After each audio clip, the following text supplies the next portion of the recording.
I think we're rolling, are we not? Good evening, everyone. Thank you for joining us. I'm Richard Klein, Exhibitions Director of the Aldrich Museum. Before we begin, I'd like to offer a land acknowledgement. The Aldrich Contemporary Art Museum exists on the ancestral homeland of the Ramapo, Lenape, and Mattabesic, who have been living and working on this land since time immemorial. We express our gratitude to these people. There will be a time at the end for questions and answers, and you could submit them via either the chat or Q&A functions at the bottom of your screen.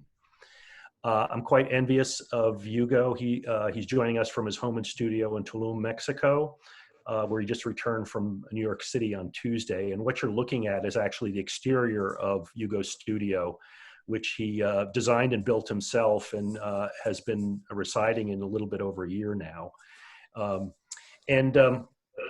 This evening's discussion is occurring during Hugo's current exhibition, Burdened, at the Sean Kelly Gallery, which is now on view until February 27th, and in advance of his first solo museum exhibition, From Where I Stand, that opens at the Aldrich on June 7th. If you're in the city in the next several weeks, I encourage you to see the show at Sean Kelly, as I could say that it's truly spectacular, worth going into the city if you don't live in the city, worth going in the city. Tonight's conversation will focus on the evolution of Hugo's work since 2014. Since the subject matter of the Aldrich show is the artist practice between then and 2021, this year. Many of the works we'll be looking at tonight are included in the Aldrich show, and some of them in the current show at Sean Kelly. This period has seen a remarkable evolution of the artist's work from what could be only considered veiled abstraction to representation. We've now entered the third decade of the 21st century, and modernism, its accompanying arc of development from figuration to abstraction, now seems like a distant memory. Beginning in the 1960s and 1970s, artists such as Philip Guston, Gerhard Richter, and Joe Baer challenged the assumptions that the natural development of art was a one-way street. And as we will see tonight, Hugo has positioned himself as an artist where his practice is open to stylistic changes that leave the supposed duality of representation and abstraction in the past. Tonight's discussion will reveal the many consistencies that are just below the surface in Hugo's work, including restless experimentation, an ongoing engagement with process and materials, and an exploration of issues surrounding the value and nature of labor, a concern with the disparities in social and racial economics, and a desire not to define himself by either society or his birthplace. And I think this desire that Hugo has not to define himself is really epitomized by his relocation to Tulum in Mexico. And Hugo, I don't know if you want to just spin your computer around for an instant just to give everyone a view of the inside of the studio. Although the studio is empty now because all the work went up to New York at the beginning of January. Is that good? Very good, great. Namulin, this first slide. So Hugo's work really exists in the space of painting, but the fact of the matter is that not a lot of his work, there's a spectrum from either very little paint to no paint at all. And the arc of his development really came from this background of being a fabricator and designer, not from the usual channels of going through art school. And this is a work actually entitled Tulum from 2014, which is in our exhibition, which interestingly enough is made on tar paper. And Hugo, I don't know if you want to talk about the origins of these sorts of works, because at first they look like paintings, and I would define them as paintings, but there's actually not an enormous amount of paint on a lot of these. Yeah, I mean, the tar paper series came along, I don't know, maybe 2012. You know, I moved to New York in 2009, and I was primarily working on the metal paintings at that point in time, because that's where I first started making works, was with the scrap metals from my fabrication days, scrap metals that I had laying around. And you know, I was in New York, and I was playing with a lot of different materials, from the metal to the wire mesh to various different things. And I remember, you know, when I did start finally having studio visits, it was almost like a group show, because the either the art advisor or actually our curators or the galleries would come in, and there would be so many different bodies of work going on at the same time. It was almost like like an artist group show. Is because I was, trying to find something that stuck with me, that I could actually move on. And so the tar paper came along because I just really liked the way the material was malleable. And it's taken from the roofs of New York City. So like the roofs of New York City are made with this torch down tar paper, and then they paint it with aluminum reflective paint. So like that's why a lot of the roofs in New York are the aluminum. But I really like the idea that, in different temperatures, so in the summertime, and that's when I discovered it, it was always hot. So at nighttime, when I found it, the roof was still warm from the day. And I saw how my feet, by walking on it, the shoes, it would take the impressions and the embossment of it. So that's kind of what sparked the idea of using the tar paper and finding a way to kind of, in a sense, see the lengths of the material. And that's where like the embossment, which is, the stamp paintings, which I'm sure you'll show in a minute, the stamp paintings came along. But in that discovery with the stamp paintings, it made me kind of start to use a lot more paints underneath the stamps. And so the evolution of the paintings came along from the underpaintings of the stamp works. And the underpaintings of the stamp works were these kind of, in a sense, these paintings that I took from, I didn't understand color because all my old work was using patinas and chemical oxidation. So it's more of earth tone and muted colors from the natural materials that you use on metal. And so when I wanted to learn more about color, I actually went back to magazines because I really appreciated the way that fashion designers, designed and picked really amazing textiles, certain ones. So I would actually use dresses from different couture designers as color studies. And that's kind of how I started to learn about color. So I would match those colors and go and buy those different paints. And that became, in a sense, the direction for the paintings. And this painting is actually interesting. It's called Tulum, because when I first started to got into, it might have been when I first started working with Sean from the group show. I actually rented a house in Tulum. I rented a friend's house for a year, and I built a small little palapa studio. And I remember I was really going back and forth from New York to there, and I remember working on this painting. But at the time, I didn't have a way to transfer it back. And I wasn't making really any money in the art. So that's why it's actually cut in the fours, because I actually cut it in the fours and put it into my bicycle box and shipped it from Mexico to New York because it was the only way to transfer it, back to New York. So that's why it's actually cut into four different spots, four different groups. Yeah, one thing I think that will run through the conversation tonight, and I think is very interesting, that so much of your work is influenced by actually things you see. You're not really conceptual. You don't work conceptually. You see things in the world, and then you translate them. And your use of seeing the way that the world of tradespeople make things. Can we have the next slide, actually?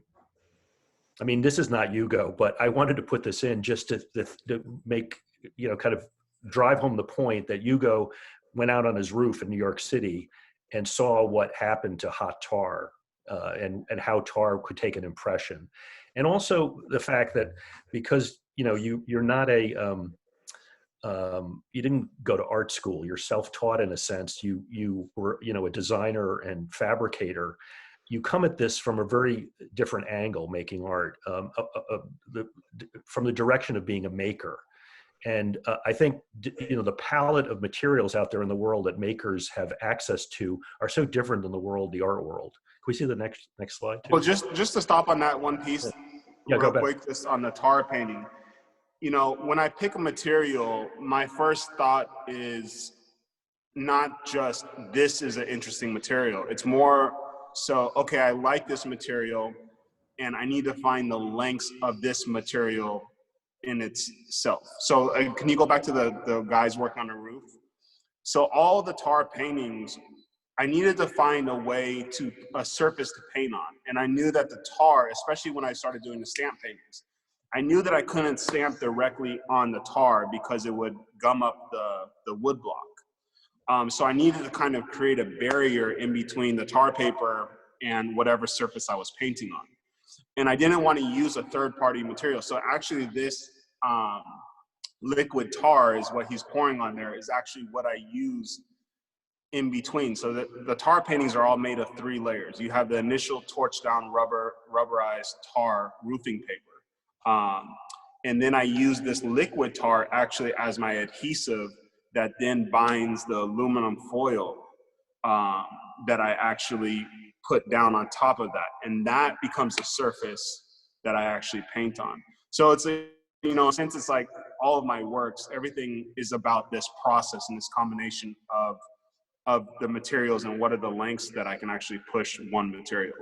And so the stamp paintings are interesting because, you know, you're combining this experience of looking at roofs in New York City in the summertime with then doing this residency in the Philippines where you actually learned and worked with wood carvers who were making stamps that were used for textiles, and bringing this idea, this craft back to New York City and how to integrating it with this experience of urban experience of New York City. So this is Hugo actually working in this workshop. You could see with wood carvers, traditional wood carver. How long were you there for?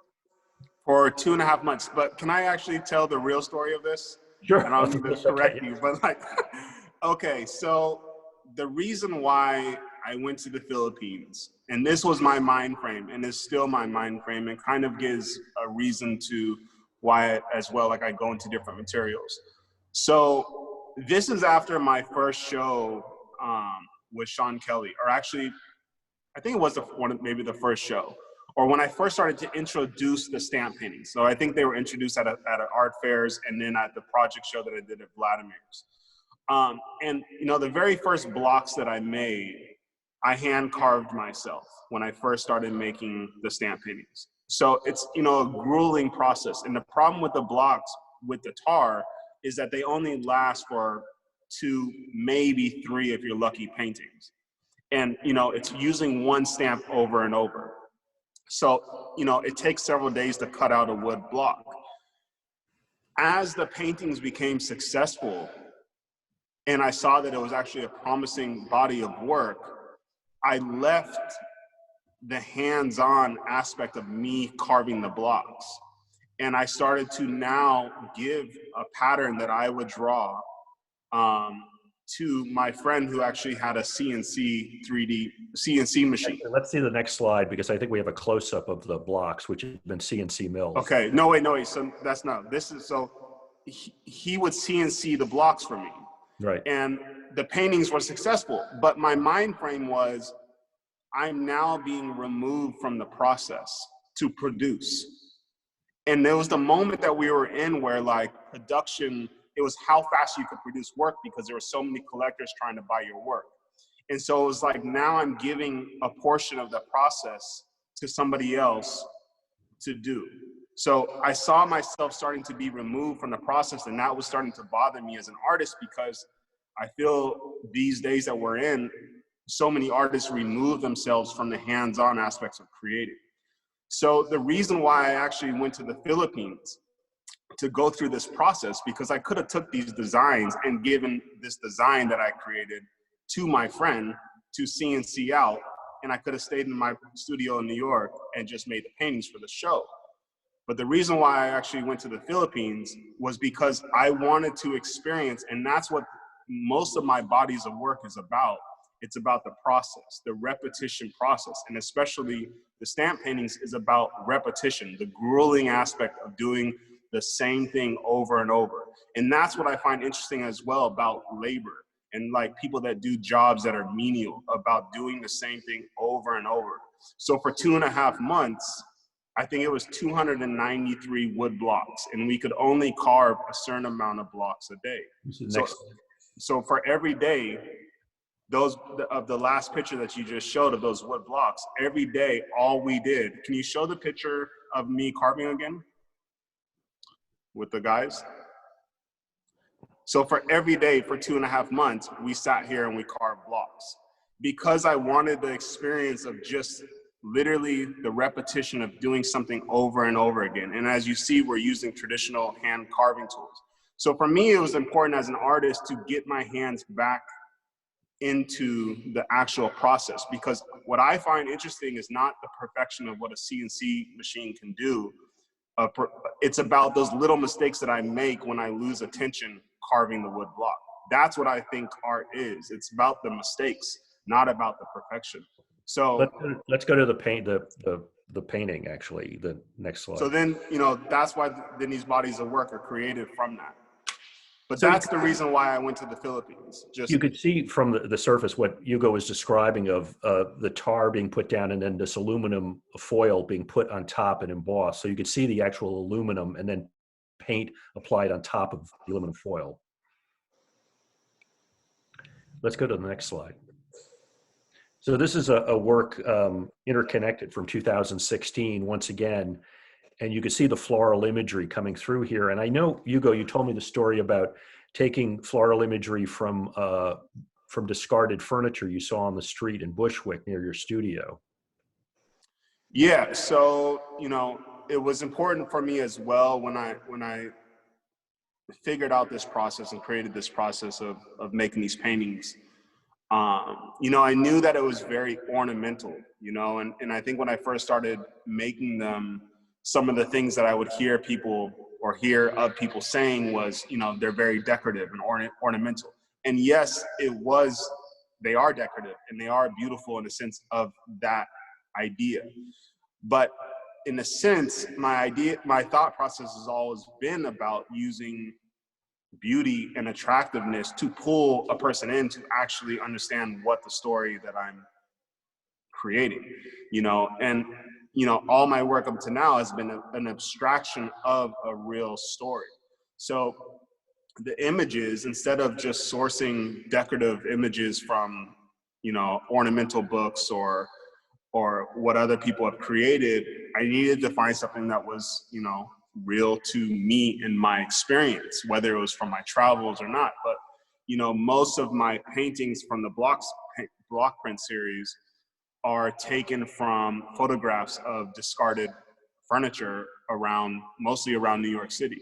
So I would take pictures of sofas and beds and chairs, of the textiles of those pieces of furniture that were just left in the streets of Bushwick or Marcy Projects or Best-Eye, and I would just take photographs of them, because I always found it interesting that a lot of times those pieces of furniture were just left there for days, weeks, months, seasons. I would notice, from walking from my house to my studio, I would notice the mattress there for a whole winter season, never picked up. And I just thought it was interesting how in different neighborhoods that wouldn't be tolerated. And as an artist, you become numb to things that normally you wouldn't actually tolerate, because of the circumstances that you're in or the places that you have to have a studio. So I just found it interesting. So the idea of this work was, again, about the combination of taking something that is not desired, which was like the furniture, and not appreciated and overlooked, and kind of, in a sense, you were numb to the visuals of that. And as I said before, the paintings that were underneath that actually produced the color were taken from, because that's how I learned about color combinations, was taken from couture designers. And I found it interesting because somebody would look at that dress that was a beautiful textile, and because the name was attached to it, it was already looked at from a sense of value. And I thought it was interesting of how I would paint a replication of those dresses down onto the canvases, and I would put the silver paint over the wood block of the image of the textile that was overlooked from the couch, and I would stamp it. And only a certain amount of the color of the dress would pop through. So it's really the idea behind those bodies of work is in the right context, in the right environment. I'm a true believer, and I think even this show that it's up currently at Sean Kelly is a testament to that. I'm a true believer that anything in the right time, in the right space, in the right moment can be found of value, can be found beautiful, can be found interesting. And so that's the ongoing conversation that I'm having with the work. So this is one of the metal paintings we were talking about earlier, and you know, Hugo, you when you were out in California in the Bay Area, you were a metal you fabricated fountains and furniture and other things out of metal. But here, you know, you're using bronze, sheet, and sarder, the materials that would, you know, be used for really fabrication industrial purposes to create something which, you know, has the attributes of an abstract expressionist painting. Yet, you know, the amount of labor that goes into this, which is really different than painting labor. I mean, there's oil stick on this, I believe, too. Besides patina, you actually would heat up with a torch these things and patinate them with chemical patinas, the way you would do a bronze fountain or a bronze piece of furniture.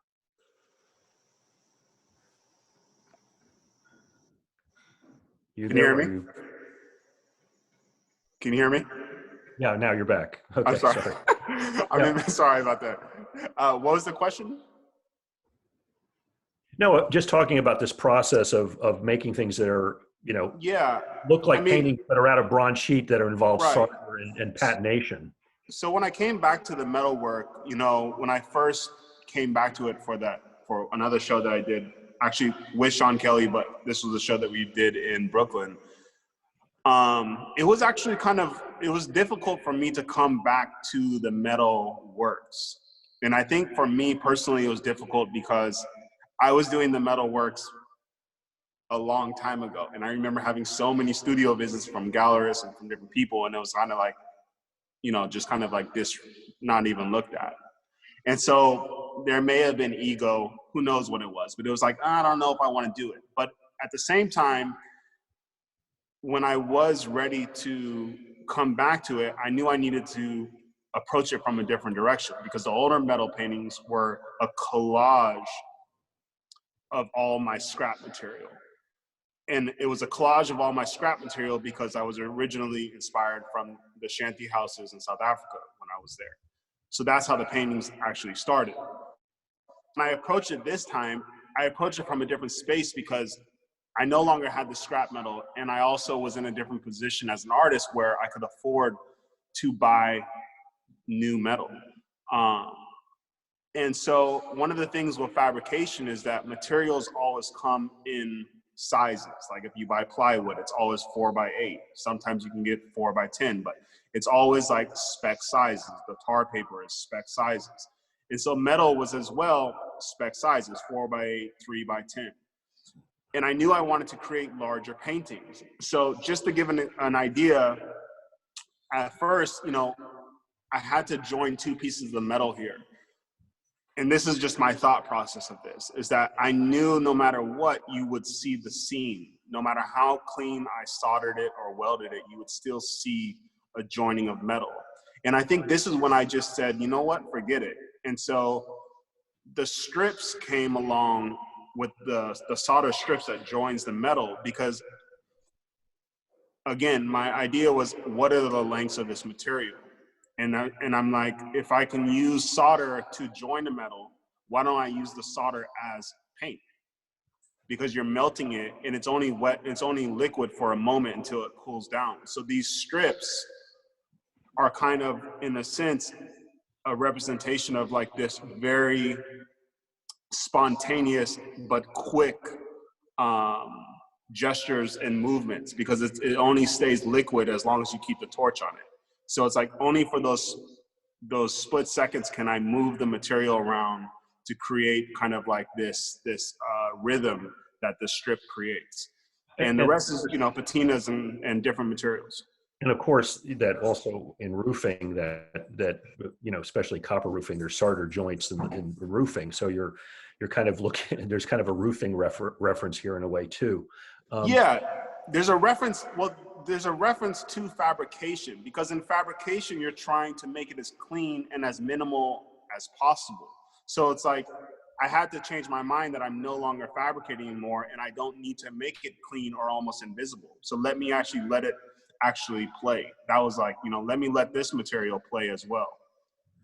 Now, what I find interesting is, when I visited your studio in 2019, you were working on some of these metal pieces simultaneously with plastic bag pieces. So I think people should understand that there's an overlap between these bodies of work, that there haven't been clean breaks at many points between these bodies of work. And yeah, I mean, people will look at it as if I'm jumping from one material to another, and I'm not doing that in any type of way. I'm moving to new materials that I find interesting, but I'm also mentally thinking about the previous material, because of what I'm trying to figure out, like with the stamp paintings. This was a one of maybe two paintings that I did where I was almost in a sense getting bored of the stamp process. So I was like, what else can I do to this material? And I was like, well, I can carve into the tar and I can pull out these areas. And I can reveal what's underneath the aluminum and the paint, which is tar. So those black lines are actually cut out areas of the material that then reveal the tar. So in my head though, it's like right now I'm doing the plastic works, but I'm consciously thinking about what is the next step for the stamp paintings? What's the next step for the metal paintings? How can I push it further? And talking about that aluminum material, that here the aluminum material is applied over the paint, and nothing is put on top of the aluminum. It's just pure aluminum. Right. So this was like a series that I did called like the veiled paintings. And it was this idea as well of, okay, I want to make these paintings, but I want to then cover it all up and only reveal a section of it. Because I think like that, and what was interesting about these paintings for me too, they were called the veiled paintings. But what I noticed with the big sheets of aluminum is that while you're standing in front of it, because the smoothness of the material of the aluminum, you can then see your reflection in the painting. And I thought that was interesting, because for that moment, you're actually part of the painting as well. What you see, and it's not a mirror reflection. It's almost like a, what's the proper word? It reflects you, but you don't see, not verbatim, not 100% of what it is, but you see the colors and the tones that you create. So I thought it was interesting that you then become part of the piece for that moment. And at the same time, it was this idea of you then questioning what the rest of the painting looks like underneath. Mm-hmm. And you did go back to the previous painting for a moment. The drawing in this and the drawing in the veiled painting we just looked at, were you doing a drawing on an iPad screen or on Yeah, so this one was actually just on my MacBook Pro, like on the little area. Right. And that's why it's so irregular. So I basically just did this squiggly line on Photoshop, and then I actually had an overhead projector and I projected it onto the painting so that I would actually trace the exact irregularness of that gesture. And then from there, as I trace it, then I cut it out with a razor and pulled away the aluminum. It's interesting because of all your work, and we talked about this, is that this painting has the greatest connection with the work of Jack Whitten, someone who also went back and forth between representation and abstraction. And there was a lot of veiled abstraction in his work too, or veiled representation in his work. And Jack, would actually do carving in the paintings or put down ropes of acrylic paint and pull them off, or bury ropes of acrylic paint actually in the surface of the painting. Very calligraphic like this. And I think this painting also hints at the figuration that's going to come later on with the plastic. Yeah. Let's go on a little to the next. Okay, so you went to India and you saw, this is where the plastic bag work kind of started. Right. So, but just to put a time scale on this, I went to India before I even made the first block print stamp painting. So that's how like far back the plastic work actually, of where it actually started. I think it was 2013. And what's different here is that these plastic bags are these kind of reinforced bags that are used like sacks that are used to put rice in, like these, 100-pound sacks, these large sacks. They're not single-use plastic bags, but these more durable bags, correct? Yeah, they're polyethylene, but they're woven. It's woven plastic. And they're used for foods. They're also used for construction. Like especially even New York, you drive by any construction site, you'll see those huge ones that are used. They're very durable, very strong, very long lasting. And so like in 2013, when I went to research block printing stamp, because that's how the whole idea was, the traditional way that they make textiles in India. So when I went there, that's when I discovered these polyethylene sacks. And what's interesting too in these works is where, the text from the sacks, the writing and the logos and other things start appearing, and how, later you start using that in a very strategic way in the single-use plastic bag works.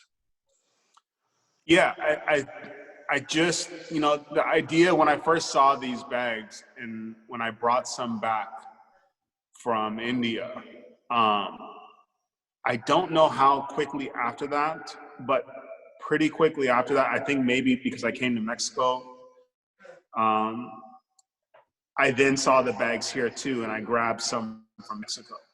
And I think what I started to see was how every company would brand these bags with their identity. And I thought it was interesting how this bag, and because it's plastic and the idea that plastic is going to be around forever, can transfer hands. So the idea that a bag that's made in India can end up in Mexico or can end up in New York. And then people that see those bags from those countries then identify themselves within that because that's where they're from.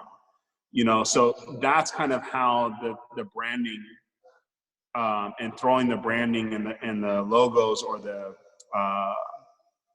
addresses and all of that came into play of these works.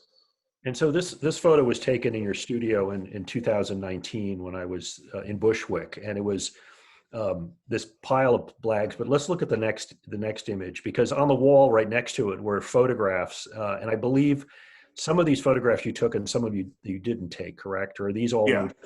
Right. Yeah, I mean, a lot of those I took. Some of them, like for instance, that one with that red bag in the middle, I was driving down Metropolitan Street in Brooklyn, and I saw that bag just in the wire fence. I pulled over, took a picture of it, and took it.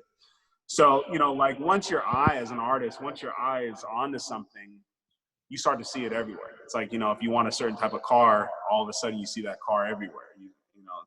It's that idea. So I started to see these plastic bags, everywhere. And that's kind of what then made me really go down the rabbit hole of understanding wastelands, recycling plants, the processing, all the different sides of plastic use and the banning of single-use plastic. That's what really started me to go down and to really research all sides of it, from the factories to how stuff is downcycled and of course, what other people are doing with it. And of course, being traveling in the developing world, of seeing the level of recycling and the detail where it's not mechanical, or once again, it's hand done.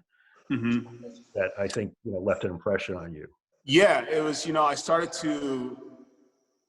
I watched this documentary, or I call them documentaries, but I watched this YouTube, and it was on recycling. It was on recycling in the Harvey, back in India.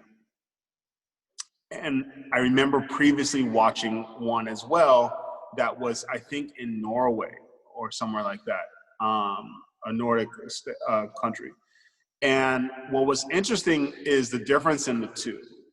This one that has, these crazy facilities, but then them talking about how certain things couldn't be recycled because a lot of materials are a combination of things.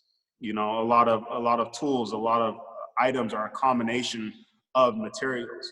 So if you can't break down the materials and separate them 100%, a lot of things are just thrown into the actual wasteland and can't actually be recycled.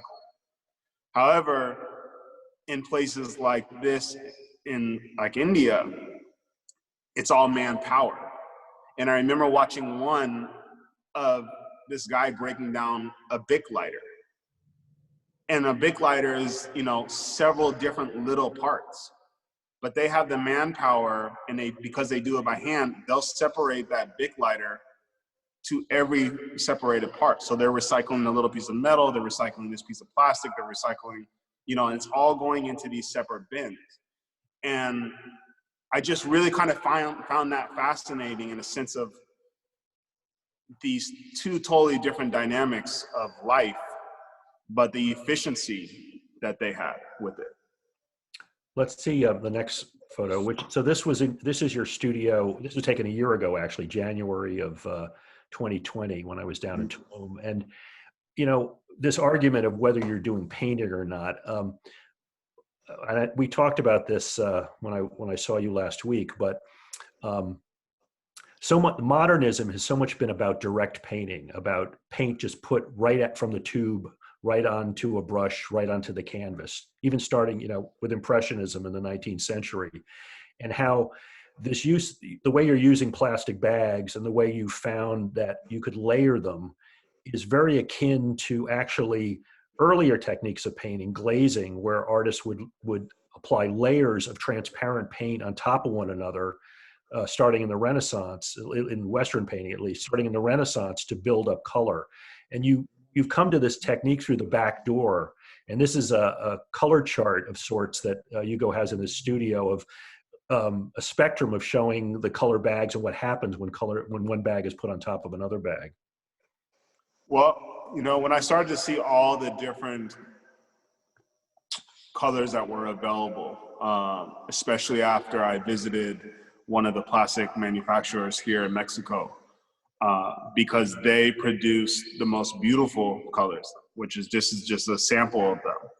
Really nice, offset, calm, relaxing colors that they create, you know, and all the colors that I had previously bought from like companies like Uline or different places when I started to actually purchase plastic bags, they were just very boring primary red, yellow, blue, but like not good reds, not good blues.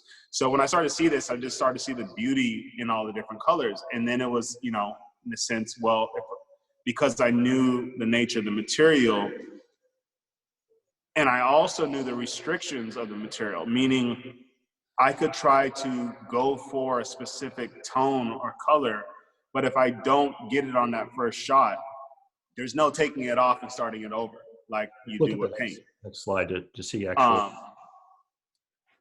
And what was interesting about doing that is that I looked at it as paint. And after going to the manufacturer, you know, paint is made up of pigment and then whatever other materials that they add into it, you know. And so plastic is as well. You have the plastic, but they're also using different pigments to create these different colors. So I look at it as fixed paint. It's a fixed material. Well, you know, we're looking here at a work called Golden Hour from 2019. And I mean, you could see the way this is layered and the remarkable kind of painterly quality and, you know, the inclusion of text actually in it, and markings like the shoes on the figure. I'm not sure what kind of markings on a bag that comes from it, but up above the wires would look like electrical wires, are actually little strips of not a drawing, but little strips of plastic bag. And I don't know if you want to talk briefly about how you do this, but you know, these are single-use plastic bags, and there's no adhesive used. That these are ironed together. You've developed this technique, literally, of layering and glazing with plastic bags, the color of plastic bags. Yeah. Well, the cat's out the bag now, for sure. I mean, I use a clothes iron and I use wax paper. That's in the plastic, and that's it. There's no glue. There's no other materials that I'm using. the hard part is understanding the process of the heat and how the plastic moves. Once you apply heat to plastic, it moves, it shrinks on you.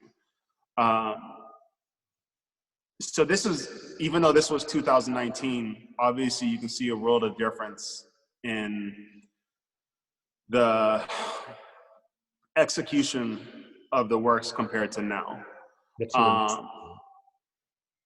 You know, this is, I think as well, 2019, I believe.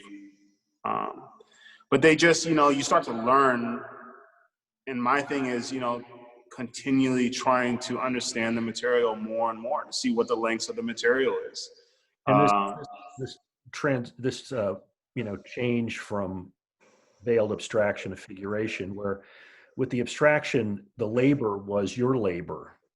And in some ways you were, I don't want to call you an action painter, but the amount of physical labor that it took to actually make the tar paper works, the metal works, it was very, very physical, where now moving into this figurative work, you're describing labor, you're picturing labor, and the technique now is much more involves finesse and planning as opposed to before. You weren't, the abstract works were very spontaneous, as you said before. These are much more controlled, and learning how to control the use of this material, plastic.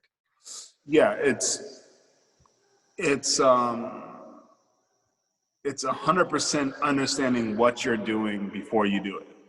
It's really, you know, and as the more I start to learn the material, the more I have in my head to actually build these paintings in my head first. Because the thing is, you have to think about what layers to put down first, what colors, you know, because you only get one shot. And I think that's why you also see the progression of work, because, you know, some of the paintings are not as strong as others, but I have to complete the painting to get to the next one, because there is no, let me correct this, let me add this on there. Like, I'm able to evaluate it, and then I can make those adjustments on the next painting, and I can build as much of it in my head as possible, but it's really how it translates, because once you melt it down and attach it, it's going to take on a bit of a different look. But mind you, just what you said though before is, all my older work is much more action oriented and physical. However, this work is, though you're standing still, you're bent over, and you're bent over in the sense of a lot of the, you know, of the nature of the works that I'm creating right now in that same stance. You're bent over your back, because the only way to do this is on a low table. So, you know, it's very physically demanding as well, because you're in this kind of posture that is actually depicted in a lot of these images, ironically. It's not really why I'm doing the images. But one other thing to say about that is that a lot of my older work is physical and action-oriented and material-based. But the conversations that I was having with a lot of those abstract works is the same conversation I'm having again, and I will continually repeat that. It's the same conversation that I'm having with these works, in these works of the figure, because that is what I've always been interested in. I've been interested in how people do things, you know, around the world. And so now I'm actually just putting the figure in, because I want people to really understand what my interests are as an artist. And as an artist, you know, the more in my career, you know, you want to be in a studio as much as possible, but you also want to have dialogue about what your work is about. And so, not to say strategically, but in my head, it was, how can I get people to really understand what my interests are as an artist, because I don't feel it's being translated 100%, or people are really getting it 100% within these abstraction works. And that is the real reason why I put the figure in. And by putting the figure in, it also then caused me to research more the things that I've been interested in.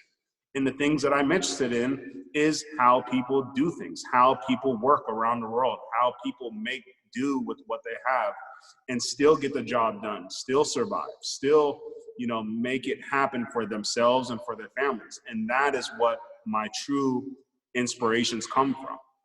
And I just, before I was showing that in an abstraction way, and I may go back to an abstraction way. And now I'm just showing it in a more literal way. And this is a work, Purple Haze, from the current show at Sean Kelly. And what's remarkable, I think, about, it just crossed my mind when you're describing how unforgiving the plastic is, how there's no turning back or erasing. It's actually more akin to watercolor painting, where, you can't, if you make a mistake, you've screwed up. Yeah. But, in this work, it's like you've captured, it's not just the figure, but this sense of light and atmosphere where you get the sense it's the twilight of an evening, a tropical evening, maybe in Tulum or somewhere else. But you've captured it's not just a representation of a figure, it's actually, you've captured a feeling of the atmosphere and the feeling of the place, which I think is pretty remarkable, the fact that it's made with plastic bags. Well, I've been to a lot of places that are dusty, and there's that moment in the day that everything takes on the same color. Right. And you can look at that in different ways. I can look at it right now when I think about that, is that there can be moments where everything is equal, and there's moments when, and everything can be on the same plane. And I think that that's what drawn me to making a piece like this, is that everything takes on the same value. And, you think about color values, and this takes on the same value. And that was the idea of just, and this again, and then technically where my head was at, even though I did throw in a few different other colors, but where my head was at is understanding the materials. And so when you look at this, like if you look at the sky and the palm trees, and you look at the part that's like even a little bit lighter, it's all the same color of plastic bags. So my head was like, what if I make a painting and it's using all the same color and it's just about layers? So again, it's technically thinking in my head, what layers are first? What's second? What's third? What's fourth? To create kind of like this image, all using the same tone, the same color. And it's a body of work that I really, I want to explore much further, but it's really about, and I'm thinking about titling them the dust paintings, but it's really about using one sole color. Like that's the objective, if I can get to that, and to still create the same amount of depth that I created in the other pieces.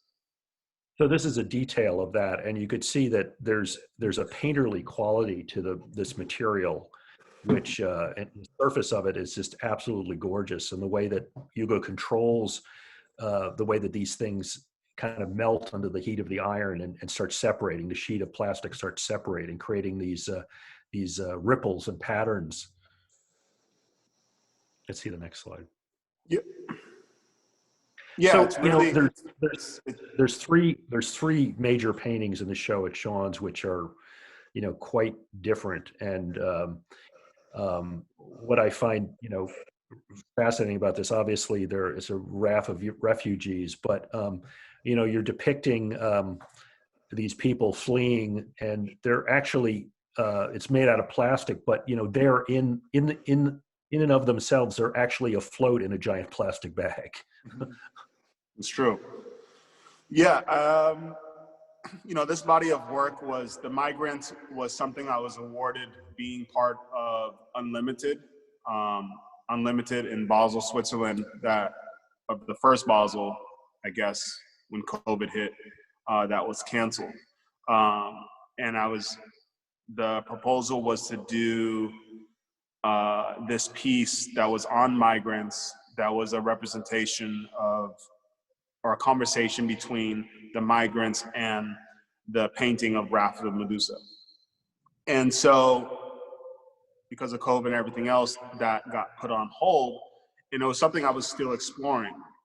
And it was something, every time I go on BBC or look at different news, I'm always seeing these images or these, stories of 75 people died, 75 migrants died, 100 migrants died, 200 migrants rescued. And so it started to make me go down again the rabbit hole of like really researching and understanding what they're going through out there. Where are these people coming from?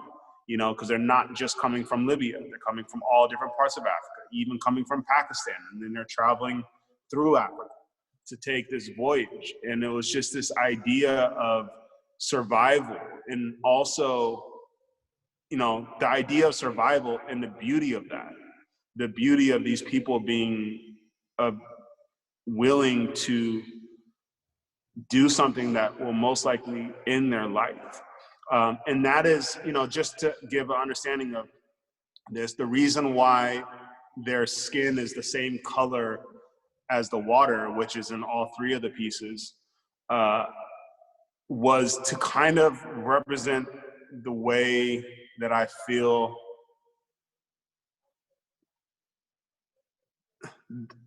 these situations are valued, you know? And I don't have an answer for these situations at all. And I'm not saying everybody does, but I looked at it in a sense of like, their value in context is of no more than the water. And there's something wrong with that. So to give them a color of skin or to give them clothes, it wasn't like, I needed to be stronger than that in the sense of what it actually represented. So it's a body of work that like I want to continue because I'm researching that. I'm researching, you know, the migrants and the refugees in Syria. I'm researching all these different things that I find interesting, and the problems that come from it. So, and again, this body of work is actually something now that Basel's going back on. We're submitting the proposal to continue and to do that piece. But it was just something that, you know, I think was a strong, and I'm not preaching, you know, I'm not preaching my message to anybody. It's just, I think that art is the perfect tool to be able to bring conversation. And if that conversation only changes your outlook on it in a positive way, or changes your outlook on it to make you see it in a different way or educate you, then I think it's done its job. And that's, you know, all I'm trying to do, as well as learn. You know, by me researching, I'm learning. And I'm just now taking what I learned and putting it down on canvas, how do you say? I think, you know, this debate of whether you could consider these paintings or collages, but, you know, you referenced the Raft of Medusa, which is, you know, a famous, French painting, Jericho, a famous painting he did of a shipwreck. So, you know, you're referencing art history here, I mean, the history of painting, which I think you've kind of come full circle in a way of you know, connecting these with the history of painting. Well, that's what, again, it's part of what I'm trying to do. Even the other boat piece, I don't know if it's on this series of pictures, but the one that's green, that painting is a direct reference to the Peter Doyle canoe painting. And that canoe painting was taken from a scene from Nightmare on Elm Street, you know, from the movie. And you can look that up. And I thought that was an interesting relation, in a sense, to have a conversation with another artist, as well as another artist that also moved to an island, which I found was interesting. But as well, of an artist creating a painting of a depiction of something that would be looked at as a nightmare. And I thought relating that to a real life situation, which of the migrants is an actual nightmare. And so, you know, again, I'm trying, because I didn't come from the academic background and have either the knowledge of art history from school. This is as well the way that I'm learning art history. You know, like when I started to think about the boats, it made me look at what other artists have done with boats. And so then I start to learn about other artists. And that's the way that I choose to learn more about art history, not by learning and then creating. I'd rather create, and when people say, oh, this references something, and then be able to educate myself on it. So then I understand. But that painting was a direct conversation that I was trying to have, in the sense of the theme of his painting, the theme of my painting, and as well, two artists, you know, addressing an issue. So we are running out of time here, but there's two more images that during, I mean, Hugo started making flower works before the pandemic, but I think what's interesting is doing these series of flower works almost in a diaristic way. They're the titles are the dates they were made, which to get away from the burden figures is doing this work, which very, very influenced by the landscape and around your studio in Mexico. Yeah, I made this body of work. I started it. I mean, I've always painted flowers for forever, but I made this body of work starting in March. And the reason why I made it is because everything shut down. And I was now here, you know, I don't want to say stuck. I'm very grateful and very fortunate. But as well, you're restricted. Everything is locked down. And, you know, everybody has experienced this moment in life in their own way. No matter how affluent you are, no matter how much you have or don't have, we've all been kind of burdened in a way, and that's why the show's titled Burden. And I made this body of work because every one of my shows, including this show that's going to be at Aldrich, was either postponed or canceled. And I was here in Mexico and everything was shut down here as well. And everything was canceled. So the idea of going into the studio has been difficult for every artist, I think, to understand what I'm creating and why I'm creating. And the level of news, I'll just go quick. The level of news that was going on was so stressful for me.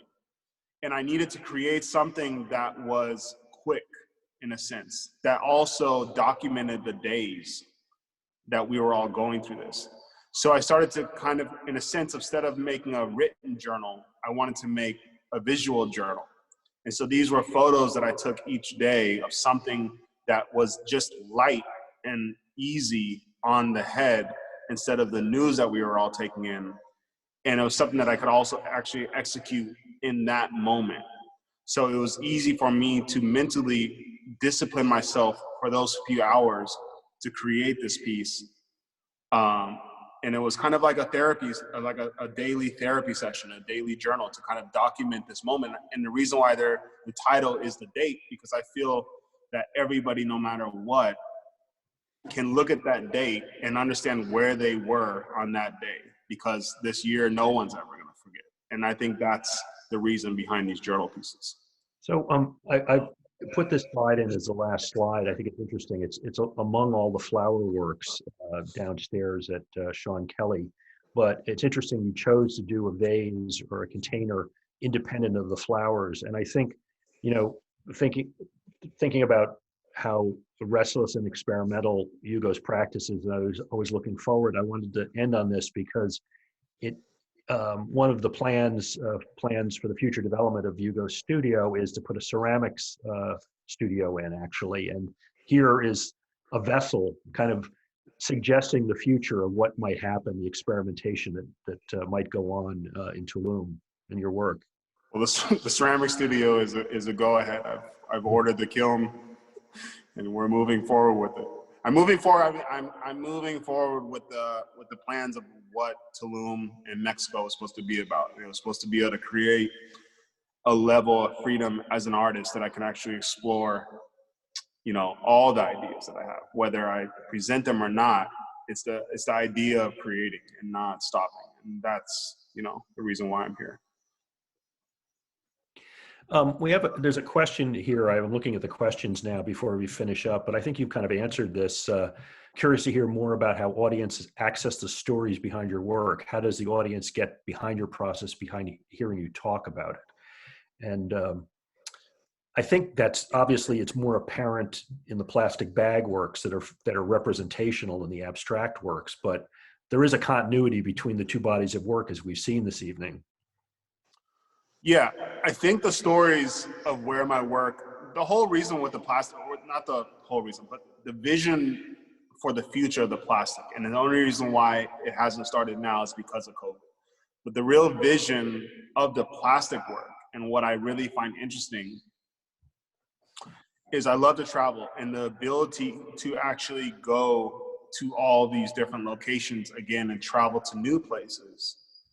And whatever the story may be, whether if I go and actually, you know, work on one of the migrant rescue boats, the idea is to capture these stories, collect plastic from these places, and then come back to the studio and create bodies of work that represent and are in a sense a visual of these actual experiences that I'm out there doing. And that is the actual idea behind the plastic work, to really get out there. So in a sense of you wondering where the inspiration comes from, hopefully if everything moves forward, I don't want to say gets back to normal, but moves forward in a positive way, I'll be back out there traveling, and I'll be able to document those things. And so you'll be able to see firsthand the things that I'm actually involved in. So the pieces kind of will just be representations of these trips. That's the idea behind the plastic work. So the show at the Aldrich, which opens in June, as I said, we're installing it, and it's been laid out rather chronologically. And Hugo is back in Mexico now, and I was going to take a little bit of a breather, I think, after working so hard on the show in New York.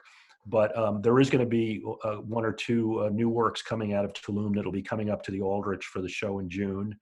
And we're also going to be doing a book, which I'm very excited about. And thank you, Hugo, and thank you to everyone who attended this evening, and thank you, Namulan Barshayan, the Aldrich's Director of Education, who did all the heavy lifting on organizing this evening, and is the genius behind the screen here, who's been working with the PowerPoint. And Hugo, good to thank you, everybody. And I'm sorry? I'll see you soon. I'll talk to you soon on the phone, or see you on a screen. Okay. Definitely. Thank you, everybody, for listening. I hope I made sense. If you have any questions, ask me. Email me. Right. Okay. Take care, everyone. Good night. All right. Thank you. Thank you.